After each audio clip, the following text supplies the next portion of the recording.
I listened to this book, so you don't have to. If you want to hear it for yourself, go ahead and skip to chapter 27. That is the kind of meat and potatoes, as you will, of the book. And so I will go ahead and go over that right now.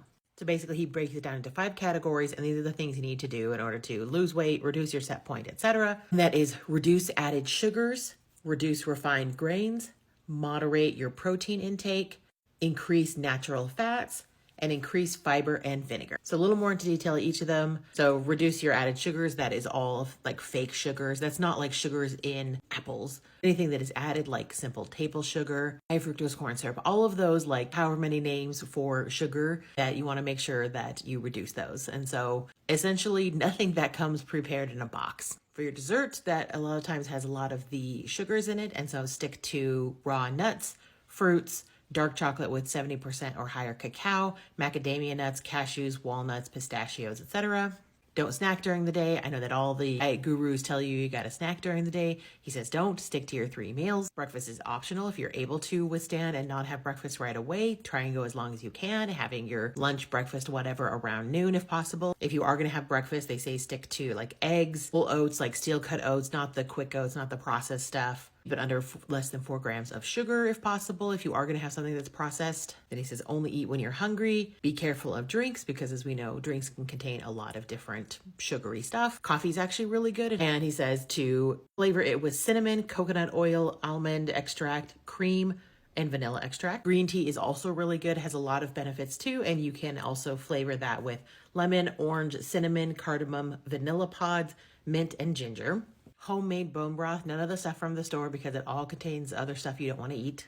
Reduce your refined grains, especially white flour, and stick to things like quinoa and chia seeds. Watch your protein. It should only take up about 20 to 30% of your overall food. Beans are a really great option, like me if I'm a vegetarian. Increase your natural fats, like olive oil. Make sure that it's extra virgin cold press olive oil, that you store it in a cabinet in like room temperature, and then it comes in a darker glass bottle or ideally a tin bottle.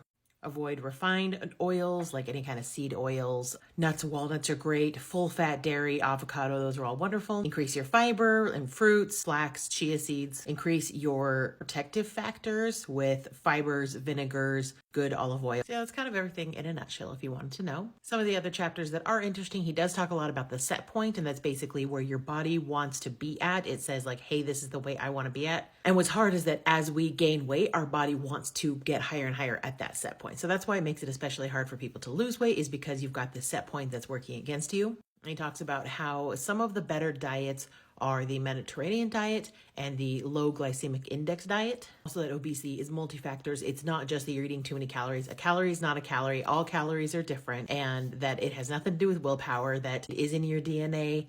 It is in your environmental factors, like how much sleep you're getting, how much stress you have, what other things are around you. It explains a lot why diets really don't work, because they don't focus on a lot of these things. And so you will see some immediate results, but then again, your body starts to fight against it. And that's when everybody's like, I lost weight, but then I gained it back and I gained a lot more back. And there are a lot of studies discussed about different various diets. We all remember the Atkins diet and the South Beach diet and all these other things. And so they go over some studies with those and things that don't lead to gaining weight. The biggest point that he keeps coming back to in the book is that you need to stop your body from releasing too much insulin. So you don't want to spike it, and then it releases insulin, which then holds on to the fat and then makes your body want to produce more fat. I don't think much of what he said in here is like things we haven't heard before, except for I think that it needs to be reiterated that it's not about willpower. It's not about just eating less, and that it's so much more than that. And there is a science to it. There were a few interesting studies. One I found especially interesting was they followed children in Switzerland that had been adopted. They looked at their biological parents,